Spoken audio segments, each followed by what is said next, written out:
ಎಲ್ಲರಿಗೂ ನಮಸ್ಕಾರ. Welcome to LK cooking. ನಾನಿವತ್ತು ಸೂಪರ್ ಟೇಸ್ಟಿಯಾಗಿ ಹೊರಗಡೆ ಸಿಗುತ್ತಲ್ವ ಸ್ವೀಟ್ ಬೂಂದಿ, ಅದೇ ಥರ ಮನೆಯಲ್ಲಿ ಈಸಿಯಾಗಿ ಮತ್ತು ಟೇಸ್ಟಿಯಾಗಿ ಬೂಂದಿನ ಹೇಗೆ ಮಾಡ್ಕೋಬೋದು ಅಂತ ತೋರಿಸ್ತಾ ಇದ್ದೀನಿ. ಇಷ್ಟು ಈಸಿಯಾಗಿ ಮಾಡ್ಕೋಬೋದು ಅಂದರೆ ನೀವು ಹೊರಗಡೆ ತರೋದೇ ಇಲ್ಲ ಬೂಂದಿನ. ಅಷ್ಟು ಈಸಿಯಾಗಿ ಮನೆಯಲ್ಲಿ ಹೇಗೆ ಮಾಡ್ಕೋಬೋದು ಅಂತ ನೋಡೋಣ ಬನ್ನಿ. ನಾನಿಲ್ಲಿ ಒಂದು ಬಾಣಲಿಗೆ 1.5 ಕಪ್ಪಷ್ಟು ಸಕ್ಕರೆ ಹಾಕ್ಕೊಂಡಿದ್ದೀನಿ. ನೀವು ಯಾವ ಮೆಷರ್ಮೆಂಟಲ್ಲಿ ಕಡಲೆ ತೊಗೋತೀವಿ ಅದೇ ಮೆಷರ್ಮೆಂಟಲ್ಲಿ ಸಕ್ಕರೆ ತೊಗೋಬೇಕು. ಇವಾಗ ಇದಕ್ಕೆ 1 ಗ್ಲಾಸಷ್ಟು ನೀರು ಹಾಕ್ಕೊಂಡು ಇದನ್ನು ಒಂದೆಳೆ ಪಾಕ ಬರೋವರೆಗೂ ಕಾಯಿಸ್ಕೋಬೇಕು. ಪಾಕ ಅತಿ ಗಟ್ಟಿ ಆಯಿತು ಅಂದ್ರೂ ಚೆನ್ನಾಗಲ್ಲ. ಗಟ್ಟಿ ಆದರೆ ಬೂಂದಿ ಮೇಲೆಲ್ಲ ಹಾಗೆ ಕೂರುತ್ತೆ ಮತ್ತು ಸಕ್ಕರೆ ಥರ ಇರುತ್ತೆ, ತಿನ್ನೋದಕ್ಕೆ ಅಷ್ಟು ಚೆನ್ನಾಗಿರಲ್ಲ. ಮತ್ತು ತೆಳ್ಳಗಾಯಿತು ಅಂದ್ರೂ ಅದು ಸಾಫ್ಟ್ ಆಗುತ್ತೆ ತುಂಬ, ಅದಕ್ಕೆ ಚೆನ್ನಾಗಿರಲ್ಲ. ಅದಕ್ಕೆ ಒಂದೆಳೆ ಪಾಕ ಬರಬೇಕು. ಆ ಥರ ಕಾಯಿಸ್ಕೊಂಡು ಇದಕ್ಕೆ ಸ್ವಲ್ಪ ಇವಾಗ ಕೇಸರಿ ಫುಡ್ ಕಲರ್ ಹಾಕ್ಕೊಂಡಿದ್ದೀನಿ. ನೋಡಿ, ಈ ಥರ ಒಂದು ಎಳೆ ಪಾಕ ಬರಬೇಕು, ಅಷ್ಟೇ ಇರಬೇಕು. ಇದೇ ಥರ ಸ್ವಲ್ಪ ಅಂಟಂಟಾಗುತ್ತಲ್ವ, ಆ ಥರ ಪಾಕ ಆದರೆ ಸಾಕು. ನೋಡಿ, ಇಷ್ಟಾದರೆ ಪಾಕ ರೆಡಿಯಾಗಿದೆ ಇದು. ಇವಾಗ ಇದನ್ನು ಎತ್ತಿಟ್ಕೊಳ್ಳೋಣ. ಇಲ್ಲಿ ಒಂದು ಬೌಲ್ಗೆ 1.5 ಕಪ್ಪು ಕಡಲೆ ಹಿಟ್ಟು ತೊಗೊಂಡಿದ್ದೀನಿ. ನಾವು ಸಕ್ಕರೆ ತೊಗೊಂಡಿದ್ವಲ್ಲ ಅಷ್ಟೇ ಕಡಲೆ ಹಿಟ್ಟು ತೊಗೊಂಡಿದ್ದೀನಿ. ಇವಾಗ ಇದಕ್ಕೆ ಸ್ವಲ್ಪ ಸೋಡಾ ಹಾಕ್ಕೊಂಡು ಅರ್ಧ ಗ್ಲಾಸಷ್ಟು ನೀರು ಹಾಕ್ಕೊಂಡು ಇದನ್ನು ನೀಟಾಗಿ ಮಿಕ್ಸ್ ಮಾಡ್ಕೋಬೇಕು.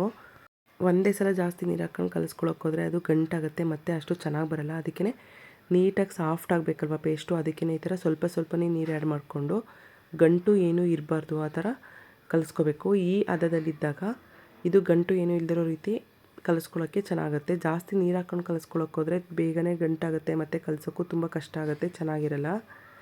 ನೋಡಿ, ಈ ಹದದಲ್ಲಿ ಗಂಟು ಏನೂ ಇಲ್ದಿರೋ ರೀತಿ ಕಲಿಸ್ಕೊಳ್ಳಿ. ನಾವು ಎಷ್ಟು ಚೆನ್ನಾಗಿ ಕಲಿಸ್ಕೋತೀವಿ ಅಷ್ಟು ಚೆನ್ನಾಗಿ ಬೂಂದಿ ಬರುತ್ತೆ. ಮತ್ತು ಸಾಫ್ಟಾಗಿ ಕಲಿಸ್ಕೋಬೇಕು. ತುಂಬ ಸಾಫ್ಟಾಗಿ ಅಂದರೆ ಪೇಸ್ಟ್ ಇರುತ್ತಲ್ವ, ಆ ಥರ ಸಾಫ್ಟಾಗಿ ಕಲಿಸ್ಕೋಬೇಕು ಇದನ್ನು. ನೋಡಿ, ಈ ಹದದಲ್ಲಿ ಕಲಿಸ್ಕೊಳ್ಳೋದಕ್ಕೆ ಚೆನ್ನಾಗಿರುತ್ತೆ ಮತ್ತು ಗಂಟಾಗಲ್ಲ. ಅದಕ್ಕೇ ಈ ಥರ ಕಲಿಸ್ಕೊಂಡು ಇವಾಗ ಮತ್ತೆ ಇನ್ನು ಸ್ವಲ್ಪ ನೀರು ಆ್ಯಡ್ ಮಾಡ್ಕೊಳ್ಳಿ. ಸ್ವಲ್ಪನೇ ನೀರು ಹಾಕಿ ಕಲಿಸೋದ್ರಿಂದ ನಾವು ಜಾಸ್ತಿ ಟೈಮು ಕಲಿಸ್ತೀವಿ ಮತ್ತು ಬ್ಯಾಟರ್ ಕೂಡ ಸಾಫ್ಟಾಗಿ ಚೆನ್ನಾಗಿ ಬರುತ್ತೆ. ನೋಡಿ, ಈ ಥರ ನೀಟಾಗಿ ಕಲಿಸ್ಕೋಬೋದು. ತುಂಬ ಸಾಫ್ಟಾಗಿ ಚೆನ್ನಾಗಿ ಬರೋವರೆಗೂ ಕಲಿಸ್ಕೊಂಡ್ರೆ ಬೂಂದಿ ಎಲ್ಲ ಚೆನ್ನಾಗಿ ಇಳಿಯುತ್ತೆ ಮತ್ತು ಚೆನ್ನಾಗಿ ಬರುತ್ತೆ. ಇವಾಗ ಇನ್ನು ಸ್ವಲ್ಪ ನೀರು ಹಾಕ್ಕೊಂಡು ಇದನ್ನು ನೀಟಾಗಿ ಮತ್ತೆ ಕಲಿಸ್ಕೊಳ್ಳಿ. ನಾವು ಸ್ವಲ್ಪ ನೀರು ಹಾಕ್ಕೊಂಡಷ್ಟು ಜಾಸ್ತಿ ಟೈಮ್ ಕಲಿಸ್ಕೋತೀವಲ್ವ, ಅದಕ್ಕೆ ಚೆನ್ನಾಗಿ ಬರುತ್ತೆ. ನೋಡಿ, ಈ ಹದದಲ್ಲಿ ಇರಬೇಕು.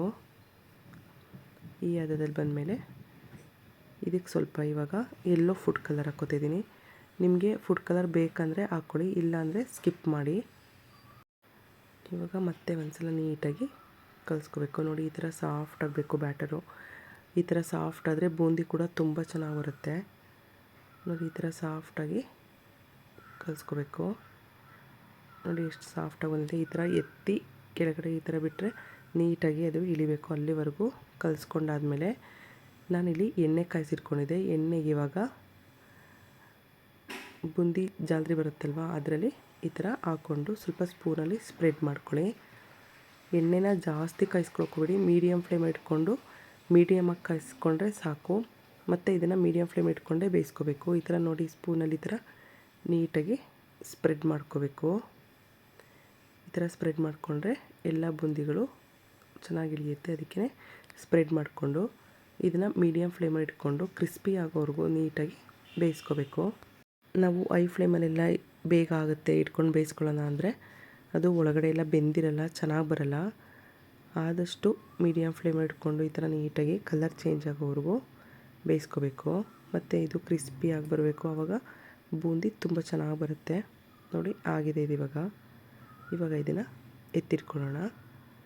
ಇವಾಗ ನಿಮಗೆ ಇನ್ನೊಂದು ವೇಲಿ ಈಸಿಯಾಗಿ ಮನೆಯಲ್ಲಿ ಎಲ್ಲರ ಹತ್ರನೂ ಜಾಲರಿ ಇರುತ್ತೆ. ಇದೇ ಥರ ಜಾಲರಿಯಲ್ಲೂ ಕೂಡ ಬೂಂದಿ ಮಾಡ್ಕೋಬೋದು. ನೋಡಿ, ಈ ಥರ ಇದರಲ್ಲೂ ಕೂಡ ಅದೇ ಥರ ಬೂಂದಿ ಮಾಡೋದು ಬರುತ್ತಲ್ವ ಜಾಲರಿ, ಅದೇ ಥರ ಇದರಲ್ಲೂ ಈಸಿಯಾಗಿ ಮಾಡ್ಕೋಬೋದು. ಈ ಥರ ಹಾಕ್ಕೊಂಡು ಸ್ಪೂನಲ್ಲಿ ಸ್ವಲ್ಪ ಈ ಥರ ನೀಟಾಗಿ ಸ್ಪ್ರೆಡ್ ಮಾಡಿಕೊಂಡ್ರೆ ಇದ್ರಲ್ಲೂ ನೋಡಿ ಎಷ್ಟು ಚೆನ್ನಾಗಿ ಬರುತ್ತೆ ಅಂತ. ಬೂಂದಿ ಜಾಲರಿನೇ ಆಗಬೇಕು ಅಂತ ಏನಿಲ್ಲ, ಇದರಲ್ಲೂ ಕೂಡ ಮಾಡಿಕೊಂಡು ಈ ಥರ ಕ್ರಿಸ್ಪಿಯಾಗಿ ಬೇಯಿಸ್ಕೊಂಡ್ರೆ ಸಾಕು. ಇವಾಗ ಇಲ್ಲಿ ಪಾಕ ಮಾಡಿ ಇಟ್ಕೊಂಡಿದ್ವಲ್ಲ ಅದಕ್ಕೆ ಹಾಕ್ಕೋಬೇಕು. ಪಾಕ ಸ್ವಲ್ಪ ಬೆಚ್ಚಗಿರಲಿ, ಜಾಸ್ತಿ ಬಿಸಿ ಇರಬಾರ್ದು ಮತ್ತು ಪೂರ್ತಿ ತಣ್ಣಗೂ ಇರಬಾರ್ದು. ಸ್ವಲ್ಪ ಬೆಚ್ಚಗಿರೋ ಪಾಕಕ್ಕೆ ಹಾಕ್ಕೋಬೇಕು.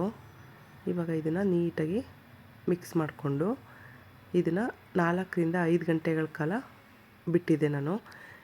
ಏನು ಮಾಡಿ ಅಂದರೆ ಏನಾದರೂ ಪಾಕ ಜಾಸ್ತಿ ಆಯಿತು ಅಂದರೆ 1 ಗಂಟೆ ನೆನೆಸ್ಕೊಂಡು ಇದನ್ನು ತೆಗೆದುಬಿಟ್ಟು ಬೇರೆ ಪಾತ್ರೆಗೆ ಹಾಕ್ಕೊಂಡು ಇದನ್ನು ಫುಲ್ಲು ಓವರ್ ನೈಟ್ ಬಿಟ್ರೂ ಚೆನ್ನಾಗಿರುತ್ತೆ. ಪಾಕ ಜಾಸ್ತಿ ಆಗಿಲ್ಲ ಅಂದರೆ ಅದರೊಳಗಡೆನೇ ಬಿಡಿ. ಜಾಸ್ತಿ ಆಯಿತು ಅಂದರೆ 1 ಗಂಟೆ ಆದಮೇಲೆ ಪಾಕ ಸೋಸ್ಕೊಂಡು ಇದನ್ನು ಸಪ್ರೇಟ್ ಇಟ್ಬಿಟ್ಟು ಓವರ್ ನೈಟು ಇದೇ ಬಿಟ್ಟರೆ ನೋಡಿ ಸೂಪರಾಗಿ ಜ್ಯೂಸಿಯಾಗಿ ಈ ಥರ ಉದ್ದುದಾಗಿ ಬೂಂದಿ ರೆಡಿಯಾಗಿದೆ. Thank you for watching.